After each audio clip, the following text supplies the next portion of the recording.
شروع اللہ کے نام سے جو بڑا مہربان نہایت رحم والا ہے۔ ہجرت کے معنی ایک جگہ چھوڑ کر کسی دوسری جگہ منتقل ہو جانا ہے، لیکن اسلام میں ہجرت کا مفہوم یہ ہے کہ مسلمانوں کا کسی دوسری جگہ منتقل ہو جانا، کسی ایسی جگہ سے جہاں وہ محکوم اور مظلوم ہوں۔ برسر اقتدار لوگ انہیں اسلام پر عمل کرنے میں تکلیف دیتے ہوں، لہٰذا ان کو وہاں اسلام پر زندگی گزارنا مشکل ہو، تو ایسے حالات میں مسلمانوں کو چاہیے کہ وہ اس سرزمین کو چھوڑ کر کسی اور جگہ منتقل ہو جائیں۔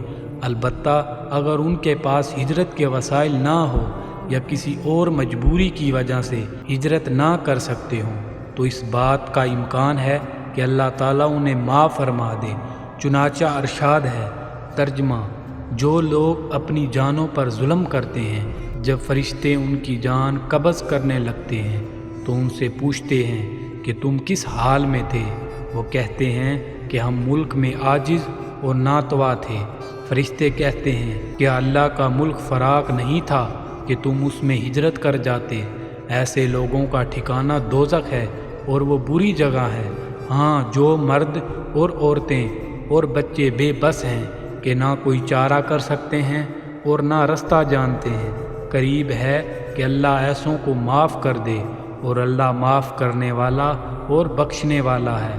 اور جو شخص اللہ کی راہ میں گھر بار چھوڑ جائے وہ زمین میں بہت سی جگہ اور کشائش پائے گا، اور جو شخص اللہ اور اس کے رسول صلی اللہ علیہ وآلہ وسلم کی طرف ہجرت کر کے گھر سے نکل جائے پھر اس کو موت آ پکڑے تو اس کا ثواب اللہ کے ذمہ ہو چکا، اور اللہ بخشنے والا مہربان ہے۔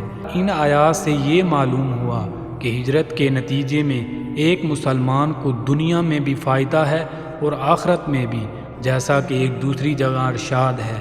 ترجمہ: جن لوگوں نے ظلم سہنے کے بعد اللہ کے لیے وطن چھوڑا، ہم ان کو دنیا میں اچھا ٹھکانہ دیں گے اور آخرت کا اجر تو بہت بڑا ہے۔ کاش وہ اسے جانتے، یعنی وہ لوگ جو صبر کرتے ہیں اور اپنے پروردگار پر بھروسہ رکھتے ہیں۔ اسی طرح ہجرت کرنے والے اللہ تبارک تعالیٰ کی رحمت کے حقدار بھی قرار پاتے ہیں۔ ارشاد ہے، ترجمہ: پھر جن لوگوں نے بلائیں اٹھانے کے بعد ترک وطن کیا، پھر جہاد اور ثابت قدم رہے، بے شک تمہارا پروردگار ان آزمائشوں کے بعد بخشنے والا اور ان پر رحم کرنے والا ہے۔ اللہ تعالیٰ نے ہجرت کرنے والوں کے لیے مغفرت، جنت اور بہترین اجر کا انعام رکھا ہے، اور انہیں یقین دلایا ہے کہ انہیں بخش دیا جائے گا، ان کے اعمال ضائع نہیں ہوں گے۔ چنانچہ ارشاد ہے، ترجمہ: تو ان کے پروردگار نے ان کی دعا قبول کر لی اور فرمایا کہ میں کسی عمل کرنے والے کے عمل کو مرد ہو یا عورت ضائع نہیں کرتا، تم ایک دوسرے کے جنس ہو۔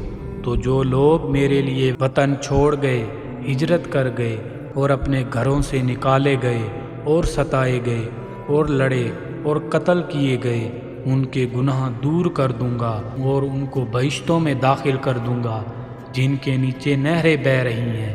یہ اللہ کے ہاں سے بدلہ ہے اور اللہ کے ہاں اچھا بدلہ ہے۔ اس لیے بجا طور پر یہ بات کہی جا سکتی ہے کہ جب تک جہاد فرض نہیں ہوتا اس وقت تک سب سے بڑا عمل یہی ہجرت کا عمل تھا، لیکن اس کے لیے شرط یہ ہے کہ ہجرت اللہ کی راہ میں اور اللہ کے دین پر قائم رہنے اور اس کی دعوت و اشاعت کے لیے ہو۔